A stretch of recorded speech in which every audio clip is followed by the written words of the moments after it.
রাসূল সাল্লাল্লাহু আলাইহি ওয়াসাল্লামের জন্মের একদিন আগে মক্কা শরীফের পাশে অলৌকিক ঘটনা দেখতে পান আল্লাহর রাসূলের দাদা হযরত আব্দুল মুত্তালিব।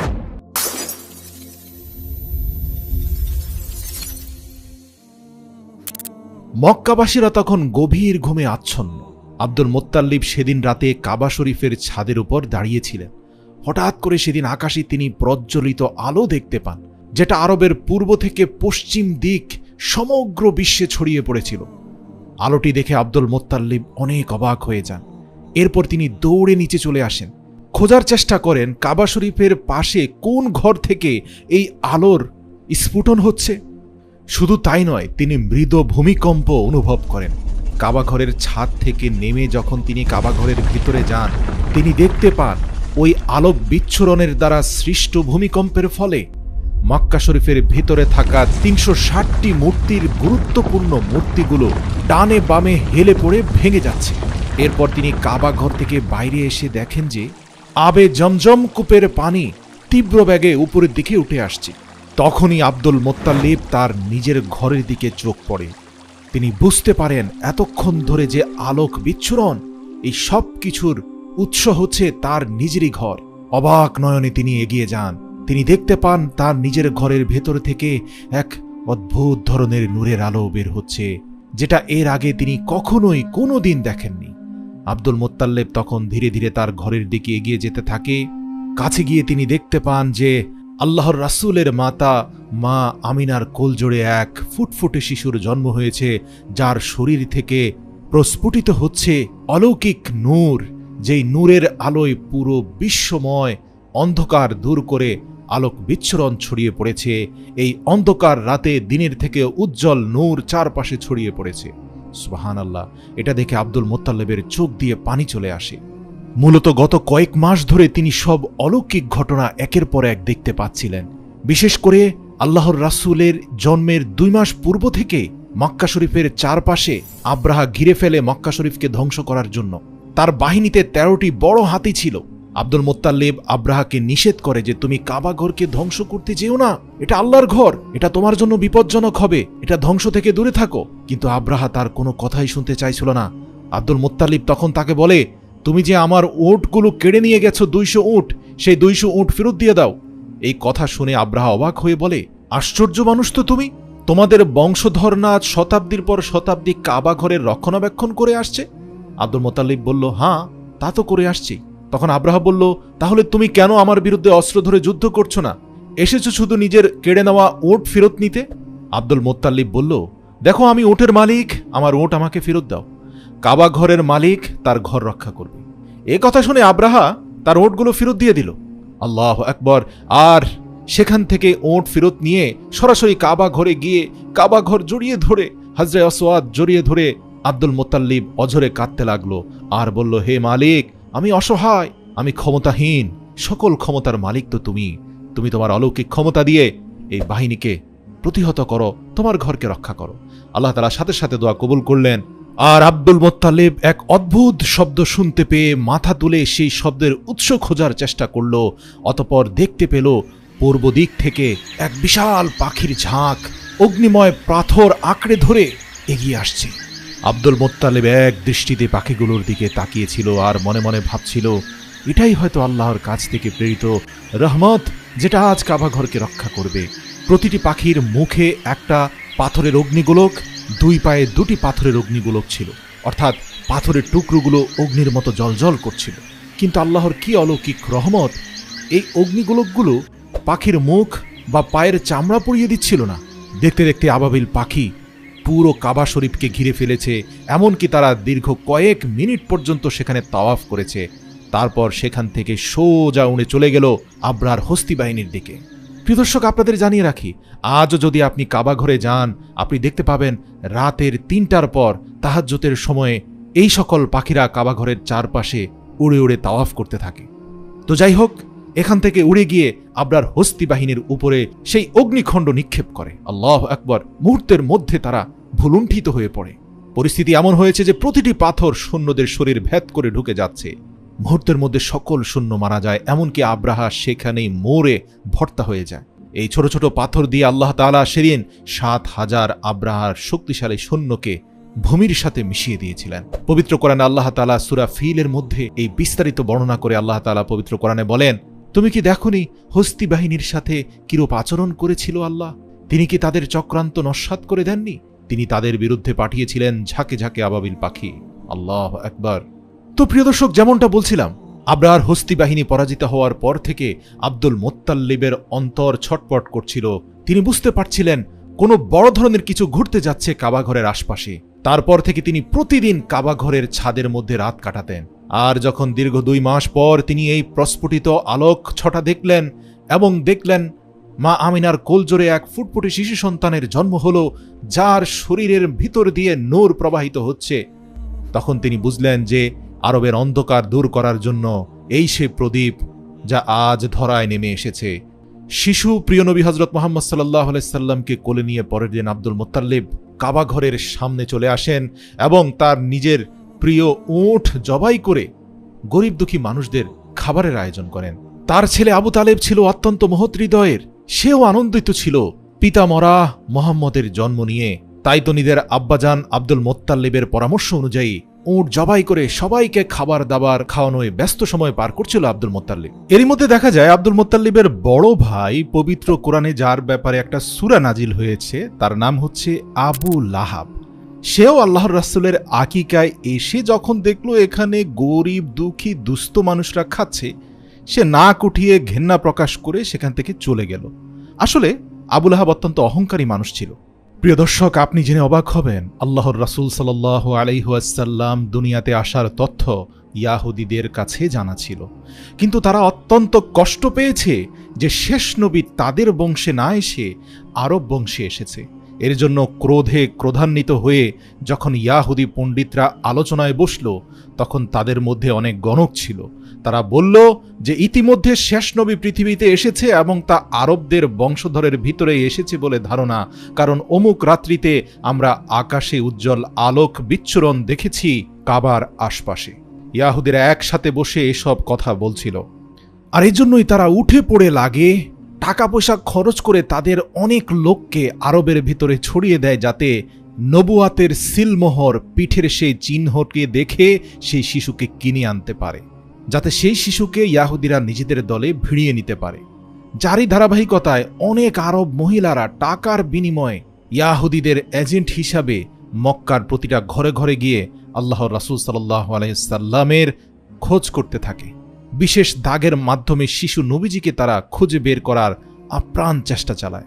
প্রিয় দর্শক, এরই মধ্যে বেশ কয়েকটি দিন পার হয়েছে। গরিব দুস্থদের মাঝে আল্লাহর রাসূলকে উদ্দেশ্য করে আকিকার অনুষ্ঠানও শেষ হয়েছে। এবার আল্লাহর রাসূলের নাম রাখার পালা। যেহেতু মক্কার খাদেম ছিলেন আব্দুল মুত্তালিব তথা আল্লাহর রাসূলের দাদাজান, সেখানে তিনি সাপ্তাহিক মিটিংয়ে বিভিন্ন বাচ্চাদের নাম ঘোষণা করছিলেন, বিশেষ করে গত 1 সপ্তাহে যেসব বাচ্চা জন্ম নিয়েছে, এবং প্রত্যেকটা বাচ্চার নামকরণের সাথে সাথে সেখানে আনন্দ মিছিল হচ্ছে। আব্দুল মুত্তালিব সেখানে তার মৃত পুত্র আব্দুল্লাহর ছেলে তথা মা আমিনার কোলজোড়ে আসা শিশু শেষ নবীকে কোলে নিয়ে কাবা ঘরের সামনে আসলেন এবং সেখানে আল্লাহর রাসূলকে হযরত আসওয়াদ তথা ইব্রাহিম আলাইহিস সালামের রেখে যাওয়া সেই জান্নাতি পাথরে হাত স্পর্শ করালেন। তখনই দেখা যায় কাবা ঘরের মধ্যে এক কম্পন। কাবা ঘরের দরজার হাতলটি দুলতে থাকে এবং দরজার মধ্যে বাড়ি মারতে থাকে। আল্লাহর রাসূলের শরীর থেকে পুনরায় নূরের ছটা আলোক বিচ্ছুরণ হচ্ছিল। আব্দুল মুত্তালিব তখন সবার সামনে জনসম্মুখে হঠাৎ করে শিশুটির একটি অদ্ভুত নাম ঘোষণা করেন, আর তা হচ্ছে মুহাম্মদ। এটা শুনে সবাই অবাক হয়ে গেল, কেননা অধিকাংশ শিশুর নামকরণ করা হয় মক্কার ভিতরে থাকা উৎকৃষ্ট কিছু দেবদেবীর নাম অনুসারে, কিন্তু মুহাম্মদ এ আবার কেমন নাম? অদ্ভুত, এমন নাম তো আমরা শুনিনি। এ নিয়ে মানুষের মধ্যে কানাঘোষা শুরু হয়ে গেল। অনেকে উচ্চবাচ্য শুরু করলো, কেন এই চমৎকার শিশুটির নাম আমাদের পবিত্র দেবদেবীদের নামের সাথে মিলিয়ে রাখা হলো না? মানুষের মধ্যে বিশৃঙ্খলা দেখে আব্দুল মুত্তালিবের সবচেয়ে আস্থাভাজন ছেলে আবু তালেব সবার সামনে এসে বলল, হে লোক সকল, তোমরা থামো। এই শিশুটির নাম রাখা হয়ে গিয়েছে, আর তোমরা কখনোই তা পরিবর্তন করতে পারবে না। আমার পিতাজান মুখ দিয়ে যে নাম বলেছে তা নিঃসন্দেহে সৃষ্টিকর্তার তরফ থেকে এসেছে। এ কথা শুনে মানুষরা বিষয়টাকে এড়িয়ে বরং আনন্দ বিনোদনের দিকে মনোযোগী হয়ে গেল। প্রিয় দর্শক, আপনাদের জানিয়ে রাখি যে আল্লাহর রাসূল সাল্লাল্লাহু আলাইহি সাল্লামের জন্মের পরে দীর্ঘ কয়েকটি দিন পর্যন্ত আল্লাহর রাসূল কোনো দুগ্ধ পান করতে পারেননি। শুধুমাত্র আবু লাহাবের স্ত্রীর এক দাসীর নিকট থেকে আল্লাহর রাসূল দুগ্ধ পান করতেন। এমনকি আল্লাহর রাসূলের মা আমিনার বুকেও কোনো দুধ ছিল না। ফলে ক্ষুধার্ত নবীজি দুধ পান করার জন্য ছটফট করছিলেন। কিন্তু আবু লাহাবের স্ত্রী তার সেই দাসীকে কোনোভাবেই মা আমিনার ঘরে পাঠাতে রাজি ছিলেন না। আসলে আবু লাহাব এবং তার স্ত্রী উভয়ে প্রচণ্ড হিংসুটে মনোভাবের মানুষ ছিলেন। আল্লাহর রাসূল যেহেতু আবু লাহাবের দাসীর কাছ থেকে দুগ্ধ গ্রহণ করছেন, আর এদিকে আবু লাহাব তার দাসীকে ছাড়ছে না, দুগ্ধ পান করানোর অনুমতি দিচ্ছে না, এ নিয়ে আব্দুল মুত্তালিব অত্যন্ত ক্ষিপ্ত হলেন, কষ্ট পেলেন ছেলের এই কর্মকাণ্ডে। দৌড়ে তার বাসায় গেলেন, গিয়ে আবু লাহাবকে উচ্চস্বরে ডাক দিতে লাগলেন। ঘরের ভিতরে ঢুকে দেখছেন আবু লাহাব তার আলিশান সুইমিং পুলে গোসল করছে। আসলে আরব্য সেই সময় যারা একটু ধনী ছিল তারাই ঘরের ভিতরে এরকম চৌবাচ্চায় তৈরি করে সেখানে পানি ঢেলে গোসল করত। যাই হোক, বর্তমান সময় এটাকে সুইমিং পুল বলা হলেও তখন সেটার ভিন্ন নাম ছিল। আব্দুল মুত্তালিব শুধু এতটুকুই বললেন, তুমি মোহাম্মদের মতো এত সুন্দর ফুটফুটে একটা ইয়াতিম শিশুর আপন চাচা হয়েও কিভাবে তার মুখের খাবার কেড়ে নিচ্ছ? পিতাকে নিজের ঘরে আসতে দেখে কিছুটা লজ্জিত হয়ে আবু লাহাব ঘোর পাল্টে বলল, দেখুন আব্বাজান, আসলে সেই দাসী তো আমার স্ত্রীকে আমি দান করে দিয়েছি। এখন আমার স্ত্রী যদি তাকে না ছাড়ে আমি তো জোর জবরদস্তি করতে পারি না, কারণ সেই দাসীর উপরে হক তো শুধুমাত্র আমার স্ত্রীর। যাই হোক, এভাবে বেশ কয়েকটি দিন আল্লাহর রাসূল উপোস সময় কাটিয়েছিলেন। আল্লাহর হুকুমেই তিনি কোনো প্রকার দুগ্ধ পান না করেও সুস্থ ছিলেন। আরবের রীতি ছিল যে সন্তান জন্ম নেওয়ার পর তাকে দুগ্ধ পান করানোর জন্য মরুভূমি থেকে একটু দূরে মুক্ত আবহাওয়ায় গাছপালার কাছাকাছি এমন স্থানে পাঠানো হয় যেন তাদের মানসিক বিকাশ হয়। সাধারণত বেদুইন মহিলারা যেখানে বসবাস করে সেখানেই পাঠানো হতো, আর বেদুইন মহিলারা এই আরব্য অভিজাত পরিবারের সন্তানদের দুগ্ধ পান করানোর দায়িত্ব নিয়ে থাকত। নির্দিষ্ট সময় পর্যন্ত লালন পালন ও দুগ্ধ পান করানোর জন্য তাদেরকে উচ্চমূল্যের পারিশ্রমিকও দেওয়া হতো। এটা আসলে সে সময়ের একটা আরব্য রীতি ছিল, কারণ সে সময়ে আরবের অভিজাত পরিবার মরুভূমি থেকে মুক্ত আবহাওয়ায় এজন্যই পাঠাতো তাদের সন্তানদেরকে, যাতে তারা সেখানে গিয়ে বিশুদ্ধ আরবি শিখতে পারে। কেননা মক্কার আশপাশে আরবির উচ্চারণ থেকেও বেদুইনদের আরবি উচ্চারণ অত্যন্ত শুদ্ধ এবং নিখুঁত ছিল। তো এরই ধারাবাহিকতায় প্রতি বছরে একবার করে বেদুইন মহিলারা মক্কায় আসতো বাচ্চা দত্তক নিতে। এবারেও অনেক দম্পতি মক্কায় এসেছে। এর মধ্যে একজন দম্পতিকে দেখা যায় তারা বেশ ক্লান্ত ছিল, আর তাদের উটটাও বেশ ক্লান্ত হয়ে গিয়েছিল, কারণ মরুভূমির উত্তপ্ত গরমের মধ্যে দিয়ে অনেক দূরের পথ পাড়ি দিয়ে এখানে আসতে হয়েছে তাদের। তাই প্রথমে তারা বাধ্য হয়ে তাদের উটকে কম দামে বিক্রি করে দেয় এবং বাচ্চা খুঁজতে থাকে। তারা আসতে দেরি করায় ততক্ষণে সব বাচ্চা দত্তক নিয়ে ফেলেছে অন্যান্য মহিলারা। এটা দেখে তাদের মন কিছুটা খারাপ হয়ে যায়। এদিকে কসাই যখন তাদের উটকে কিনে সেটাকে জবাই করতে যাবে, ঠিক তখনই উটটা উঠে খুব জোরে দৌড় দিয়ে আল্লাহর রাসূল সাল্লাল্লাহু আলাইহি সাল্লামের ঘরের দিকে চলে গেল। এটা দেখে ওই মহিলার স্ত্রীও নতুন বিক্রি করা মালিকের কাছে উট ফিরিয়ে দেওয়ার জন্য উটের পেছন পেছন দৌড়ে গেলেন এবং সেই বাড়িতে প্রবেশ করলেন। তখন আল্লাহর রাসূলের মাতা আমিনা ওই মহিলাকে খুবই ক্লান্ত ও ক্ষুধার্ত দেখে তাকে ঘরে নিয়ে যায় এবং কিছু খাবার দাবার দেয়, আর সেই মহিলার আপন শিশু বাচ্চাটিকেও দোলনায় শুইয়ে দিতে বলে। মহিলাটি যখন তার বাচ্চাকে দোলনায় রাখতে যায় তখন তিনি শিশু মোহাম্মদকে দেখতে পান, যার শরীর থেকে নূরের আলো চমকাচ্ছিল। আসলে এটা একটা আশ্চর্য অলৌকিক বিষয় ছিল যে আল্লাহর রাসূল সাল্লাল্লাহু আলাইহি সাল্লাম শৈশব কাল থেকে এতটা উজ্জ্বল ছিলেন যে অন্ধকারেও তাকে স্পষ্ট দেখা যেত। সেই মহিলা তখন মনের অজান্তেই নিজের সন্তানকে ফেলে রেখে শিশু মুহাম্মদুর রাসূলুল্লাহ সাল্লাল্লাহু আলাইহি সাল্লামকে কোলে তুলে নেন এবং দেখতে পান শিশু মুহাম্মদুর রাসূলুল্লাহ সাল্লাল্লাহু আলাইহি সাল্লাম দীর্ঘ কয়েকটি দিনের পিপাসার্ত অবস্থা থেকে নিজে নিজেই সেই নারীর নিকট থেকে দুগ্ধ খাওয়ার জন্য ছটপট করতে থাকে। ক্ষুধার্ত শিশুর দিকে তাকিয়ে সেই নারী তার নিজ থেকেই শিশু মুহাম্মদুর রাসূলুল্লাহ সাল্লাল্লাহু আলাইহি সাল্লামকে দুগ্ধ পান করান। আর এই মহিলাই ছিলেন নবীজির দুধমা, সেই বিশ্ববিখ্যাত সম্মানিত রমণী মা হালিমা। তো নবীজিকে লালন পালনের জন্য বেশি টাকা দেওয়ার সামর্থ্য ছিল না মা আমিনার, কারণ তার স্বামী ইতিমধ্যে মারা গিয়েছে। একমাত্র এই শিশুর দাদা এবং একজন চাচা আছেন, তারা যতটুকু অর্থ দিতে পারবে তার উপরেই এই দুধমা হালিমাকে খুশি হয়ে শিশু মুহাম্মদের লালন পালনের দায় দায়িত্ব নিতে হবে। এখানে বলে রাখি, ইতোপূর্বে যত নারীরা এসেছে স্বল্প সামর্থ্যের বিষয়টা মাথা রেখে শিশু মুহাম্মদকে নিতে রাজি হয়নি। কিন্তু মা হালিমা চিন্তা করলেন যে অলৌকিক ব্যাপার স্যাপার এই শিশুর আশপাশে ঘটছে, বিশেষ করে তার উটটি যেভাবে ঘরের দিকে দৌড়ে আসলো এবং শিশুটির শরীর থেকে আলোক বিচ্ছুরণ এবং তার কোমল চেহারা, এই সব কিছু তাকে অভিভূত করল।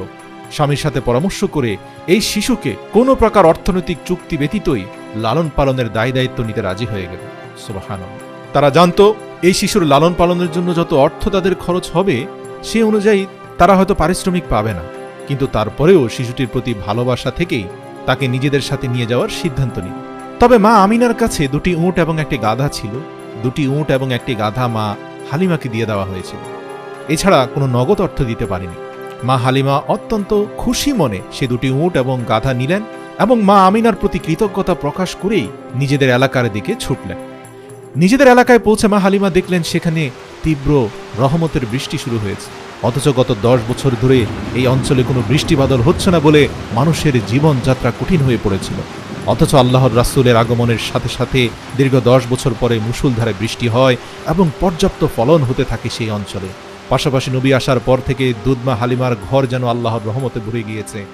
তার বকরিগুলো 2-3 গুণ বেশি দুধ দিচ্ছে। এমনকি আল্লাহ রাসূল সাল্লাল্লাহু আলাইহি সাল্লাম মা হালিমার বুক থেকে কখনোই পর্যাপ্ত দুধ খেতেন না, বরং অর্ধেক পরিমাণ দুধ রেখে দিতেন যাতে তার দুধ ভাই প্রয়োজনীয় দুধ নিজের মায়ের বুক থেকে খেতে পারে। আল্লাহু আকবার। আর এভাবেই কেটে যায় 2 বছর এবং চুক্তি শেষ হওয়ার কারণে দুধমা হালিমা এবং তার স্বামী প্রিয় নবীজিকে ফেরত দেওয়ার জন্য তারা মা আমিনার কাছে নিয়ে আসে। আবার মক্কায় সেই আলোক বিচ্ছুরণ দেখে আব্দুল মুত্তালিব, আবু তালিব এবং মা আমিনা সহ কাবা ঘরের আশপাশে থাকা খাদেমরা ব্যাপক আগ্রহ নিয়ে আল্লাহর রাসূলকে দেখতে আসে। দীর্ঘ 2 বছর পরে নিজের চোখের মণিকে দেখতে পেয়ে মা আমিনা খুশিতে কেঁদে ফেলেন। কিন্তু তখন মক্কার আশপাশে এক মহামারী দেখা গিয়েছিল, প্রচণ্ড রোগশোক ছড়িয়ে পড়েছিল। সেই সাথে নবীর দাদা আব্দুল মুত্তালিব জানতে পারেন যে ইয়াহুদিরা তখনও নবীজিকে খুঁজে বের করার জন্য বিভিন্ন ষড়যন্ত্র করে যাচ্ছে। তারা যে কোনোভাবে শিশু মুহাম্মদুর রাসূলুল্লাহ সাল্লাল্লাহু আলাইহি সাল্লামকে চুরি করে নিয়ে যেতে চায় এবং তাদের বংশের নবী বলে চালিয়ে দিতে চায়। তাই আল্লাহর রাসূলের জীবনের শঙ্কা করে আব্দুল মুত্তালিব নবীজিকে হালিমার সাথে পুনরায় আবারও পাঠিয়ে দেওয়ার সিদ্ধান্ত নেন। এভাবে কেটে যায় আরও 2 বছর। হঠাৎ একদিন নবীজির দুধমা হালিমা ভীষণ অসুস্থ হয়ে পড়লেন। সেখানকার কবিরাজ এবং তান্ত্রিকেরা এসে মা হালিমাকে কোনোভাবে সুস্থ করে তুলতে পারল না। কিন্তু নবীজি এটা দেখে তান্ত্রিকদের সরিয়ে দেয় এবং পরম শ্রদ্ধাভরে দুধমা হালিমার হাতে হাত রেখে কি যেন মনে মনে জপতে থাকে এবং অলৌকিকভাবে মাত্র কয়েক মিনিটের মাথায় মা হালিমা পরিপূর্ণ সুস্থ হয়ে যান। আর এটা দেখে তান্ত্রিকরা অবাক হয়ে যায় এবং সেখান থেকে চলে যায়।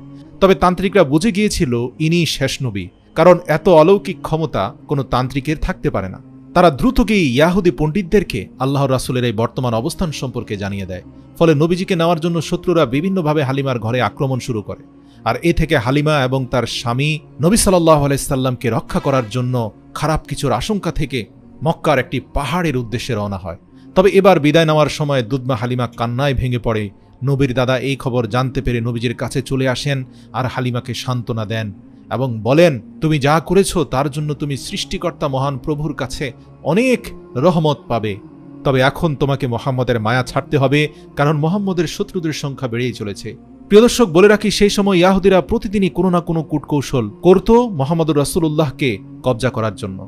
আর আশঙ্কার বিষয় মাথা রেখে দাদা নাতি পুরো 1টি বছর পাহাড়ের গুহায় কাটিয়ে দেয়। আল্লাহ রাসূলের উপস্থিতিতে যে পাহাড়ের গুহায় আব্দুল মুত্তালিব তার প্রিয় নাতিকে নিয়েছিল, তার আশপাশের মরুভূমিতে তখন প্রাণোচ্ছল হয়ে ওঠে। এরপর একদিন মা আমিনা সেই গুহা থেকে নবী সাল্লাল্লাহু আলাইহি সাল্লামকে নিয়ে মদিনাতে আসেন তার নানার বাড়িতে আত্মীয় স্বজনদের সাথে দেখা করতে এবং তার স্বামী অর্থাৎ নবীজির পিতা আব্দুল্লাহর কবর জিয়ারত করতে। মূলত নবীর জন্মের 2 মাস আগেই ব্যবসার কাজে আব্দুল্লাহ মদিনায় এসেছিলেন এবং সেখানে অসুস্থ হয়ে ইন্তেকাল করেছিলেন। তাই মদিনাতে নবীজির পিতাকে দাফন করা হয়েছে। মা আমিনা এখানে নবীকে তার পিতা সম্পর্কে বলতে থাকেন এবং নবীর সাথে ভালো সময় কাটাতে থাকেন। যেহেতু জন্মের পর থেকে বেশি সময় সন্তানকে কাছে পাননি, তাই এই কয়টা দিন সারাদিনই আল্লাহর রাসূলকে জড়িয়ে ধরে থাকতেন মা আমিনা। কিন্তু মাত্র 2 মাসের মধ্যে মা আমিনা হঠাৎ করে অসুস্থ হয়ে পড়েন। আর এই অবস্থাতেই নবীকে নিয়ে মদিনা থেকে ফেরার পথে মা আমিনা ইন্তেকাল করেন। ফলে মাত্র 6 বছর বয়সে নবীজি মাতা পিতা সব হারিয়ে ইয়াতিম হয়ে যান। তবে এই অবস্থাতে ইয়াহুদিরা নবীজির উপর আক্রমণ করলে নবীর চাচা তাদেরকে প্রতিহত করেন। এরপর আবু তালেব নবীজিকে তার দাদা আব্দুল মুত্তালিবের কাছে মক্কায় নিয়ে আসেন। আব্দুল মুত্তালিব সারা দিন নবীজিকে চোখে চোখে রাখতেন এবং মক্কায় হজ করতে আসা মানুষদের সাথে নবীজি সাল্লাল্লাহু আলাইহি সাল্লামকে পরিচয় করিয়ে দিতেন। এমনই একটি সময়ে দাদা যখন নাতি মোহাম্মদুর রাসূলুল্লাহকে সাথে নিয়ে কাবা তাওয়াফ করছিলেন, হঠাৎ তিনি তীব্র বুকে ব্যথা অনুভব করেন এবং সেখানেই ঘুরে পড়ে যান। আর এ সুযোগেই নবীজির অহংকারী চাচা আবু লাহাব কুরাইশদের নেতা হতে চায়। সে এমন কিছুর অপেক্ষায় ছিল যে কখন তার বাবা মারা যাবে আর সে নেতা হবে। কিন্তু সবাইকে অবাক করে দিয়ে আব্দুল মোত্তালেব নবীজিকে তার চাচা আবু তালিবের হাতে তুলে দেয়। নবীজিকে যার হাতে তুলে দেওয়া হবে সেই পরবর্তীতে কুরাইশদের প্রধান হবে, এটা পরোক্ষ এবং প্রত্যক্ষভাবে বোঝাই যায়। কিছুদিন পর নবীর দাদা আব্দুল মোত্তালেব ইন্তেকাল করেন। ফলে মাত্র ৮ বছর বয়সে নবীজি একেবারে একা হয়ে পড়েন। প্রথমে পিতা, তারপর মাতা, তারপর প্রিয় দাদাজানকে হারিয়ে আল্লাহর রাসূল অসহায় হয়ে যান। আর এই পরিস্থিতিতে আল্লাহর রাসূলের হাতকে শক্ত করে আঁকড়ে ধরেন তার প্রিয় চাচা আবু তালিব। ভরসা দিয়ে বলেন, ভাতিজা, যতদিন আমি দুনিয়ার বুকে বেঁচে থাকব তোমার গায়ের একটি পশমও কেউ ক্ষতিগ্রস্ত করতে পারবে না ইনশাআল্লাহ। তারপরে দেখা যায় প্রিয় চাচাজানের সাথে আল্লাহর রাসূল থাকতেন। আল্লাহর রাসূল ছাগল চড়ানো সহ বিভিন্ন কাজ করতেন। এমনই একদিন আল্লাহর রাসূল দেখতে পান যে তার অহংকারী চাচা আবু লাহাব একজন দাসীকে অন্যের কাছে বিক্রি করে দিচ্ছে। কিন্তু যে দাসীকে বিক্রি করে দিচ্ছে তার স্বামী সেটা না করার জন্য আবু লাহাবকে অনুরোধ করতে থাকেন, কারণ সে অসুস্থ ছিল। উত্তরে আবু লাহাব বলেন, আমার পাওনা অর্থ ফেরত দিয়ে দে, তাহলে আমি তোর বউকে ছেড়ে দিব, বিক্রি করব না। তখন পাশে দাঁড়িয়ে থাকা নবীজি তার প্রিয় চাচা আবু লাহাবকে বলেন, চাচা যান, আপনি তাকে ছেড়ে দিন না, আমি নিজেই আপনার অর্থ ফেরত দেব। ছোট কিশোর বয়সের নবীজির মুখ থেকে এমন কথা শুনে কিছুটা লজ্জায় পড়ে গেলেন আবু লাহাব, এবং সাফিয়া সেদিন ছাড়া পেয়ে যায়। মূলত সাফিয়া ছিলেন সেই মহিলা যিনি নবীজিকে সর্বপ্রথম দুধ পান করিয়েছিলেন। এরপর আরেকদিন আল্লাহর রাসূল এমন এক ভয়াবহ কাণ্ড দেখেন যা তিনি কখনো কল্পনাও করতে পারেননি। তিনি দেখতে পান এক পাষাণ হৃদয়ের বাবা তার জীবন্ত কন্যা সন্তানকে মাটির নিচে পুঁতে দিচ্ছে। প্রিয় দর্শক, আপনাদের জানিয়ে রাখি, সে সময় আইয়ামে জাহিলিয়াতের যুগে, মানে অন্ধকার যুগে, এমন একটি প্রথা ছিল যে কন্যা সন্তানকে মানুষ তখন অভিশাপ মনে করত, তাদেরকে জীবন্ত পুঁতে দিত। কিন্তু আদরের সন্তানকে মাটিতে পুঁতে দিচ্ছে বাবা, এই দৃশ্য দেখে মার সহ্য হচ্ছে না। তাই লোকটির স্ত্রী তার স্বামীর পায়ে ধরে কান্নাকাটি করছে, তাকে থামানোর চেষ্টা করছে। কিন্তু পাষাণ হৃদয়ের বাবার অন্তর গলছে না। সেই কন্যা শিশুটির মায়ের আর্তচিৎকারে আকাশ বাতাস স্তম্ভিত হয়ে গেল। আল্লাহ রাসূল দূর থেকে দৃশ্য দেখে দৌড়ে গেলেন এবং সেই কন্যা সন্তানটিকে জীবন্ত কবর থেকে উঠিয়ে কোলে নিলেন। আল্লাহর রাসূলকে সেই সন্তানটিকে কোলে নিতে দেখে লোকটি আল্লাহ রাসূলের সামনে এগিয়ে এলেন এবং বুঝতে পারলেন যে অভিজাত বংশের কুরাইশদের নেতা আব্দুল মুত্তালিবের নাতি মোহাম্মদ সে। আর বিশেষ করে আল্লাহর রাসূলের চেহারা থেকে যে নূরের বিচ্ছুরণ, এটা যে কোনো মানুষকে মুহূর্তের মধ্যে মানসিকভাবে পরিবর্তন করে দেয়। মানুষের সিদ্ধান্ত পাল্টে দেওয়ার জন্য আল্লাহর রাসূলের চেহারায় যথেষ্ট ছিল। আর তার প্রভাব সেই পাষাণ হৃদয়ের বাবার উপরও পড়েছে। আল্লাহর রাসূল যখন সেই পাষাণ হৃদয়ের পিতাকে বলল, কন্যা সন্তান হলো পিতামাতার জন্য রহমত, ব্যাস এই একটি কথায় লোকটি গলে গেল। আর কোনো কথা বলার প্রয়োজন হলো না। সাথে সাথে তার অন্তর গলে চোখ দিয়ে পানি পড়ে গেল এবং মুহূর্তের মধ্যে সিদ্ধান্ত নিল সে তার কন্যা সন্তানকে মাটিতে জীবন্ত কবর দিবে না। এভাবেই দেখতে দেখতে নবীজির বয়স 12 পার হয়ে গেল। এদিকে তার চাচা আবু তালেব যেহেতু ব্যবসায়ী ছিলেন, তাই আরবের নিয়ম অনুযায়ী প্রতি বছর একবার সিরিয়া সফরে যেতেন। আল্লাহর রাসূলও বায়না ধরলেন চাচার সাথে তিনি সিরিয়ায় যাবেন। যাত্রা শুরু করার পর পথিমধ্যেই বসরা নামক একটি জায়গায় তারা তাঁবু ফেলেন। আর সেই শহরে একটি গির্জায় ইয়াহুদীদের একজন ধর্মগুরু ছিলেন। তিনি নবীজি এবং তার চাচা আবু তালেব সহ ওই কাফেলার সমস্ত লোককে একবেলা দাওয়াত খাওয়ানোর জন্য আমন্ত্রণ জানালেন এবং তিনি মুহাম্মদকে টার্গেট করলেন, কারণ মুহাম্মদকে দেখেই তিনি বুঝতে পারলেন যে ইনি হলেন শেষ এবং সর্বশ্রেষ্ঠ নবী। এটা যেমন তাদের ধর্মগ্রন্থে লেখা ছিল, তেমনি তার অন্তর্দৃষ্টির থেকে তিনি বুঝতে পেরেছিলেন এই শিশু সাধারণ কোনো শিশু নয়। তিনি আবু তালেবকে বললেন যে মুহাম্মদ এখন তোমার আশ্রয়ে আছে, তাই তোমার আরও বেশি সতর্ক হওয়া উচিত, এবং এটাও বললেন যে মুহাম্মদকে নিয়ে তোমার সিরিয়া যাওয়া উচিত হবে না, কারণ সেখানকার ইয়াহুদিরা তাকে ক্ষতি করতে পারে। তাই আবু তালেব তার সিরিয়া যাওয়ার সিদ্ধান্ত বদলে আবারও মক্কার দিকে ফিরে আসতে শুরু করে। তবে পথিমধ্যেই তারা সেই ইয়াহুদিকে আহত অবস্থায় দেখতে পায়, যে কিনা বারবার মুহাম্মদ সাল্লাল্লাহু আলাইহি সাল্লামের ব্যাপারে আবু তালেবকে সতর্ক করেছিল। নবী যখন তার ঘোড়া থেকে নেমে সেই ইয়াহুদির মুখে পানি তুলে দেয় আর তাকে লোহিত সাগরের কাছাকাছি নিয়ে আসেন, সেখানে সমুদ্রের পাড়ে একটি মূর্তির সাথে শিকল দিয়ে একটি মহিলা ও তার 2টি বাচ্চাকে বেঁধে রাখতে দেখা যায়। মূলত এদেরকে কোরবানি দেওয়া হবে। আর অন্যদিকে সেখানকার জেলে সম্প্রদায়ের প্রধান অন্যান্য লোকদেরকে একসাথ করে তাদের দেবতার উদ্দেশ্যে এই পুরো পরিবারকে কোরবানি দিতে যাচ্ছে। প্রভু যেন সেই কোরবানি কবুল করেন এবং তাদেরকে বেশি বেশি মাছ ধরার তৌফিক দেন, এই জন্য প্রার্থনা করছে। চিন্তা করুন কতটা অন্ধকার জগতে মানুষ বসবাস করত। প্রিয় নবী সাল্লাল্লাহু আলাইহি ওয়াসাল্লাম সেটা দেখে সেই মহিলা ও বাচ্চাদের কাছে গেলেন, তাদের শিকল খুলে দিতে লাগলেন। তখন সেখানকার জেলেদের প্রধান নবীজি সাল্লাল্লাহু আলাইহি ওয়াসাল্লামকে থামতে বলেন।